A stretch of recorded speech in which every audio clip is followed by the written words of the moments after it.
भारतीय संस्कृति, कला एवं परंपरा से संबंधित विभिन्न विषयों पर देश के सर्वोत्कृष्ट विद्वानों के व्याख्यान मध्य प्रदेश भोज मुक्त विश्वविद्यालय के द्वारा वीडियो के रूप में तैयार किए जा रहे हैं। हमारे लिए यह अत्यंत हर्ष और गर्व का विषय है कि मध्य प्रदेश के महामहिम राज्यपाल एवं कुलाधिपति महोदय डॉक्टर भाई महावीर के प्रारंभिक संदेश के साथ यह श्रृंखला प्रारंभ होने जा रही है।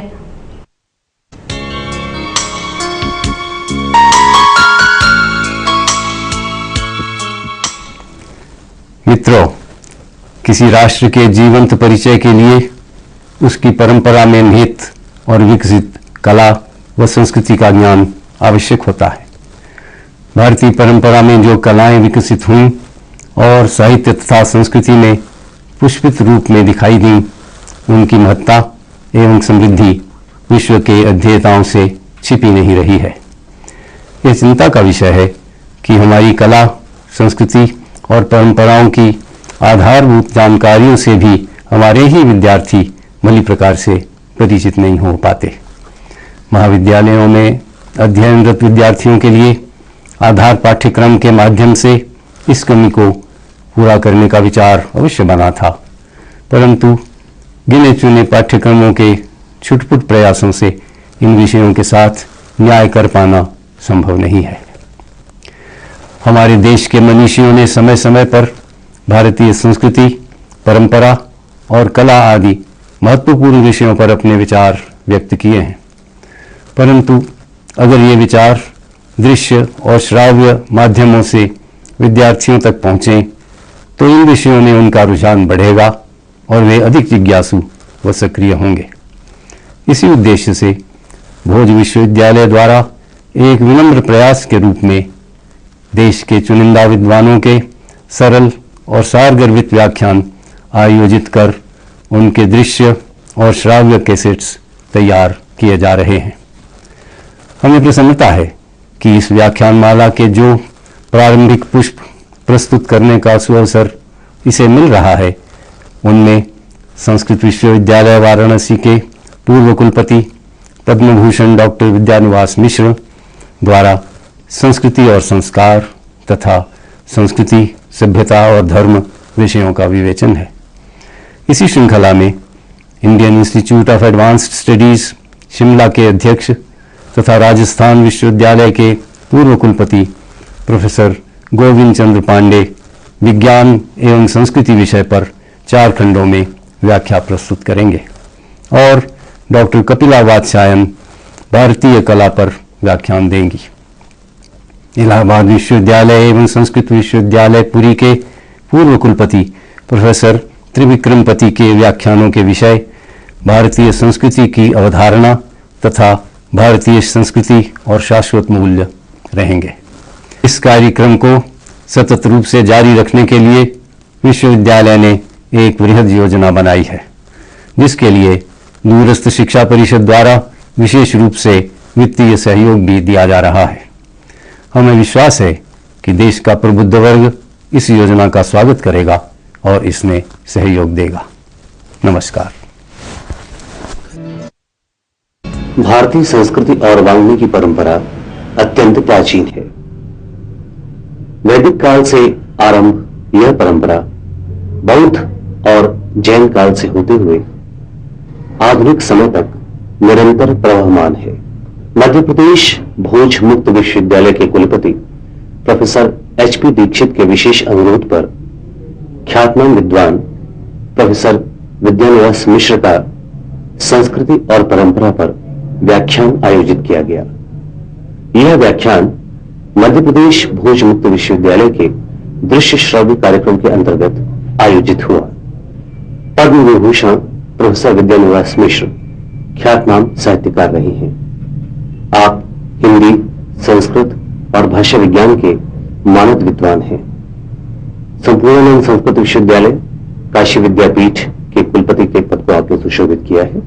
इसके साथ ही आप कन्हैयालाल माणिकलाल मुंशी संस्थान के निदेशक रहे हैं और हिंदी के प्रख्यात पत्र नवभारत टाइम्स के संपादक भी रहे हैं।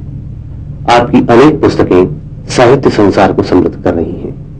इनमें से कुछ हैं, मेरे राम का मुकुट भीग रहा है, आंगन का पंछी और बंजारा मन, यात्राओं की यात्रा, वसंत आ गया पर कोई उत्कंठा नहीं, मैंने सिल पहुंचाई, महाभारत का काव्यार्थ, रीति विज्ञान आदि। प्रस्तुत है पद्म विभूषण प्रोफेसर विद्यानिवास मिश्र का संस्कृति और परंपरा पर व्याख्यान।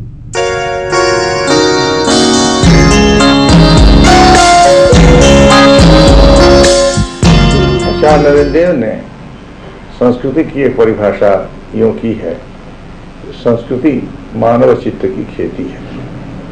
तो उससे लगता है कि शायद मनुष्य का चित्त तो एक ही है, तो संस्कृतियां अलग कैसे होंगी, एक ही संस्कृति होगी। लेकिन प्रश्न यह कि खेती है, खेती है तो उसके ये जमीन अलग अलग होती है, अलग अलग जमीन की खेती होती है, अलग अलग बीज उसमें पड़ते हैं और अलग अलग जलवायु उसे मिलती है, हवा, पानी, ये सब, धूप, ये सब अलग अलग मिलते हैं, इसके नाते अंतर आता है।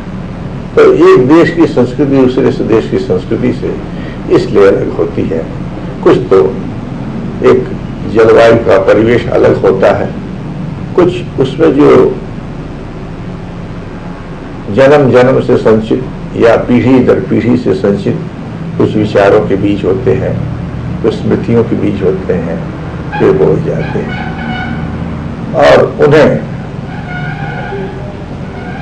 उचित रूप से खाद दी जाती है, उसे पानी दिया जाता है, सींचा जाता है और फलित होते समय देखा जाता है उसे धूप ठीक मिल रही है, नहीं मिल रही है, ज्यादा तो नहीं मिल रही है, कम तो नहीं मिल रही है।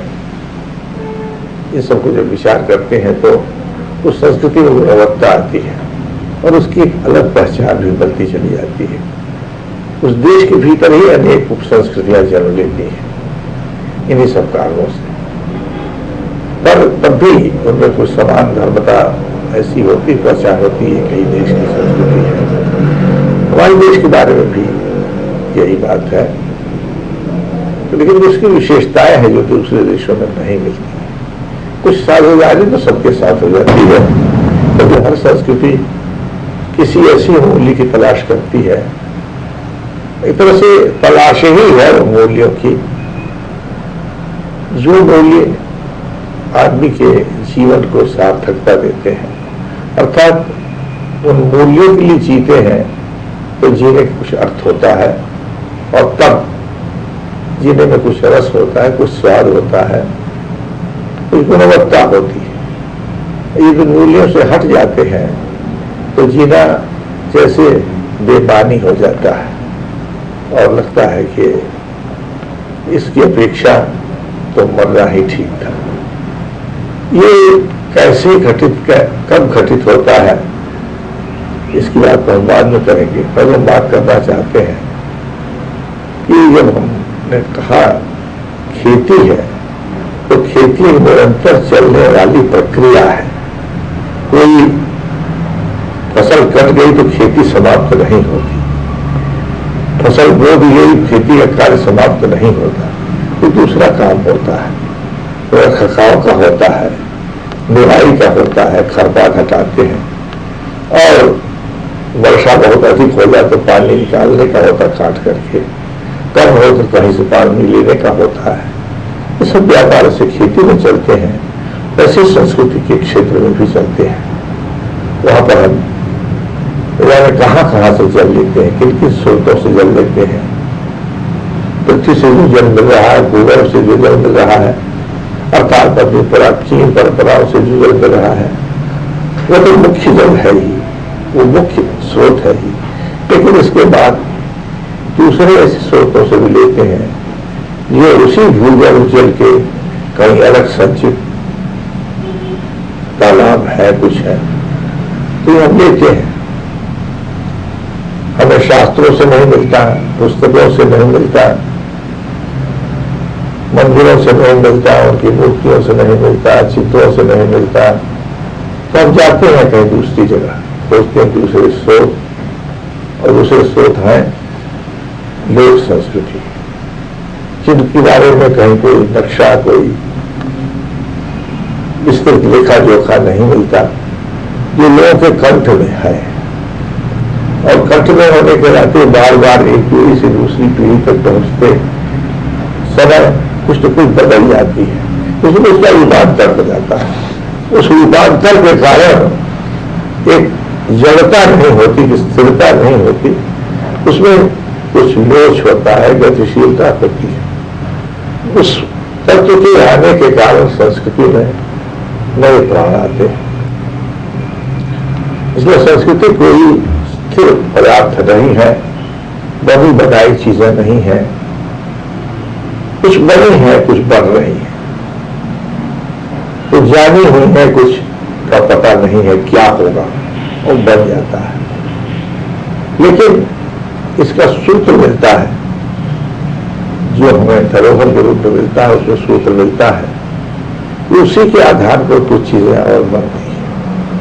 क्योंकि अधिकतर रचना सादृश्य के आधार पर, वजन के आधार पर, एनालॉजी के आधार पर होती है।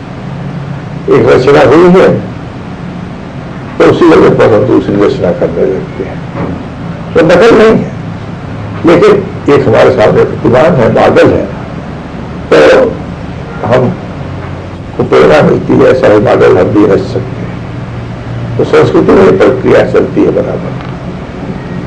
तो ये इस बात की पहले इशारा कर चुका है, कौन सी मूल चीज भारतीय संस्कृति की, इसी निरंतर हम कुछ कुछ खींचते रहते हैं।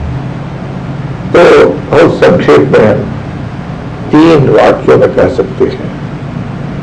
पहला उसका आधार है कि जीवन, संपूर्ण जीवन एक है, अखंड है, और जब एक है, अखंड है, तो अनेक कैसे उसमें संभव हुआ, अनेक रूप कैसे होते हैं। तो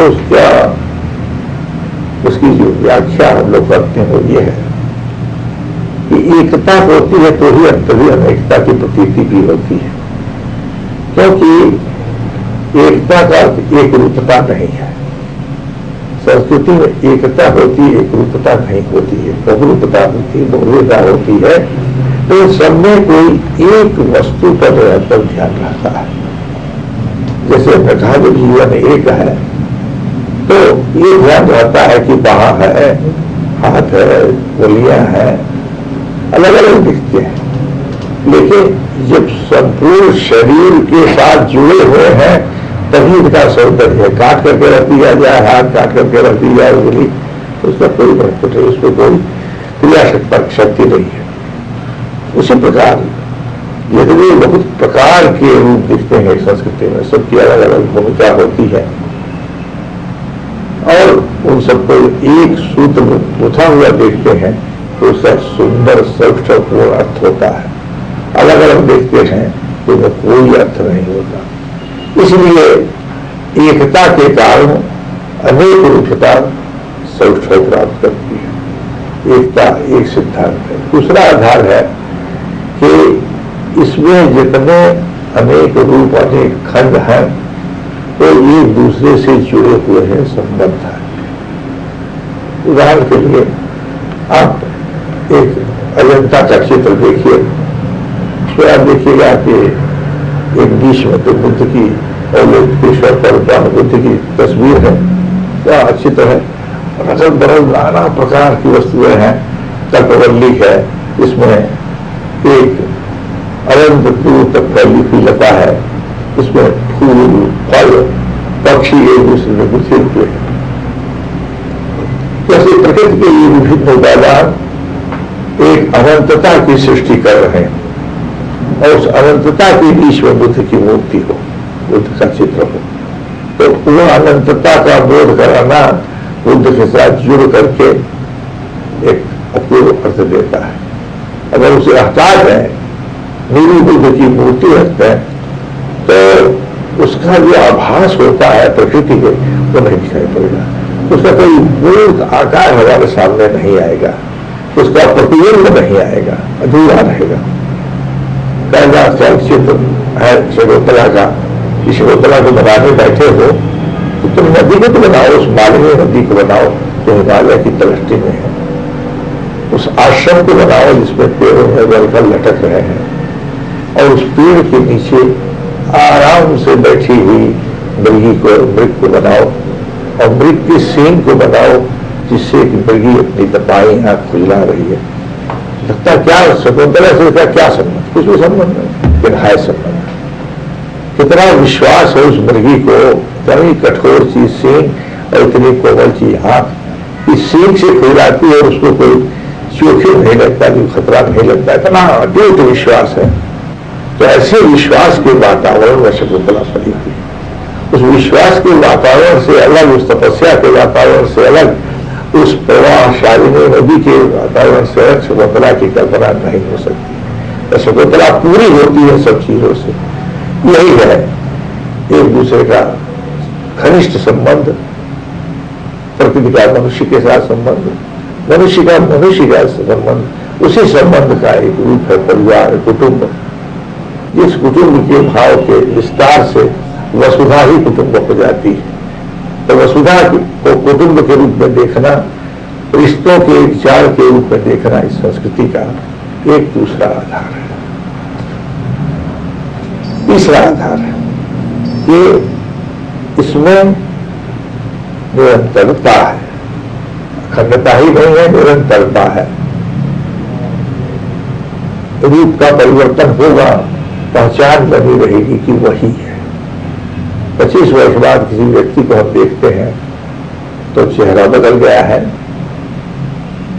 लेकिन हम कहते हैं ये वही व्यक्ति जिसको हमने 25 वर्ष पहले देखा था। कैसे पहचानते हैं? पहचानने का सूत्र क्या है? सूत्र है कि उसका व्यक्तित्व है, उसके चलने का एक ढंग है, उसके देखने का एक ढंग है, उसकी बातचीत की मुद्रा का एक ढंग है, इसी से उसको पहचानते हैं। स्वर है एक विशेष प्रकार का, उससे पहचानते हैं। कुछ अदाएं हैं, उससे हम पहचानते हैं। उसी प्रकार हम एक युग से दूसरे युग की संस्कृति को अलग करके देख सकते हैं, लेकिन तब भी रहेगा संस्कृति तो वही है। हाँ, कुछ वेश बदला हुआ है, कुछ शरीर परिपक्व हो गया है, आवाज वैसी कोमल नहीं रही, सब कुछ वही है, व्यक्तित्व वही है। केवल ये छोटी छोटी चीजें रूपांतरित होती रहती है, और जीवन एक निरंतर रूपांतर है। कभी कभी ये रूपांतरण लोक कथाओं में दूसरे रूप में आता, साहित्य में भी आता है कि व्यक्ति लता में परिवर्तित हो जाए, वृक्ष में परिवर्तित हो जाए, पशु में परिवर्तित हो जाए। तमाम कहानियां मिलेंगी कि पशु मनुष्य के स्वर में बोल रहा है। ये सब जो रूपांतर के अभिप्राय हैं, मोटिव हैं, वो हमारी कला में भरपूर मिलते हैं, साहित्य में भरपूर मिलते हैं। ये सभी मोटिव है, सभी अभिप्राय उसी निरंतरता को, परिवर्तनशीलता में एकता की पहचान को इंगित करते हैं। इन तीनों आधारों पर हमारे कर्मकांड होते हैं, अनुष्ठान होते हैं, हमारे उत्सव होते हैं, और हमारा साहित्य हमारे साहित्य को एक चौखटा मिलता है, एक फ्रेम मिलता है। कला इसी के आधार पर चलती है, चाहे लोक के क्षेत्र में चलती हो, चाहे शास्त्र के क्षेत्र में चलती हो कि चलती है। इसी रूप में मकान बनते हैं, इसी रूप में मंदिर बनते हैं। मंदिर को समझते हैं घर है, तो घर देवता का घर है, ईश्वर का घर है। मंदिर के इस रूप में नहीं देखते कि मंदिर सर्वो ब्रह्मांड का एक लघु रूप है, इसमें समस्त देवता है, समस्त तत्व है, पृथ्वी, जल, आकाश, वायु, अग्नि, ये सभी तत्व है इसमें। ये कोई नहीं देखता है, और देखना चाहिए। हमारी दृष्टि है कि घर कोई जड़ पदार्थ नहीं है। घर में जितनी भी चेतना के उपादान है, घर में सृष्टि के जितने भी संभार हैं, सब मौजूद है। छोटी सी सृष्टि है वो, और उस सृष्टि को हम बहुत महत्व देते हैं। उसमें पहचानते हैं कि हाँ ये होना चाहिए, हाँ ये होना चाहिए, हाँ ये होना चाहिए। उसके स्थान का निर्देश करते हैं। और उन स्थानों में उस प्रकार का स्पंदन पाने की कोशिश करते हैं। ये सब ऐसा नहीं है इसको समझा जाए कि एक कपोल कल्पना है कि ख्वाब ख्याली, ऐसा नहीं। मनुष्य की चेतना के गहरे स्तर से इसका बहुत ही गहरा संबंध है। इसलिए जब हम संस्कृति की बात करते हैं तो हमें सोचना चाहिए कि एक भीतरी प्रक्रिया क्या हो रही है, कौन आकांक्षा है जो ये रूप ले रही है, और बाहरी प्रतीति क्या हो रही है। बाहरी प्रतीति को यह कह करके टाल दें, अरे ये तो केवल बाह्य आचार है, एक कर्मकांड है, अर्थहीन है, ठीक नहीं है। क्योंकि बाहर क्या है और भीतर क्या है, इन दोनों में निरंतर तालमेल स्थापित करना संस्कृति का एक दूसरा अभिलक्षण है। बाहर और भीतर में एक छंद है, एक परस्पर संवाद है, ये देखते रहना चाहिए। हम क्यों सबसे छोटी उंगली से गणना शुरू करते हैं और क्यों दूसरी संस्कृति में अंगूठे से गणना शुरू होती है, उसके कोई संबंध है। अंगूठे से गणना अपने अहंकार को सबसे ऊंचा स्थान देना है। सबसे छोटी उंगली से, कनिष्ठिका उंगली से गणना शुरू करना, गिनती शुरू करना, यह कि करता है सबसे छोटा पहला है, उसको प्रथम स्थान देते हैं। तो ये कहीं भीतर विचार है लोगों के अपने आप सहज रूप में होने लगता है। हम कोई भी क्रिया करते हैं उसमें अपने को, अपने दाएं ओर जिसके लिए क्रिया करते हैं उसको रखते हैं।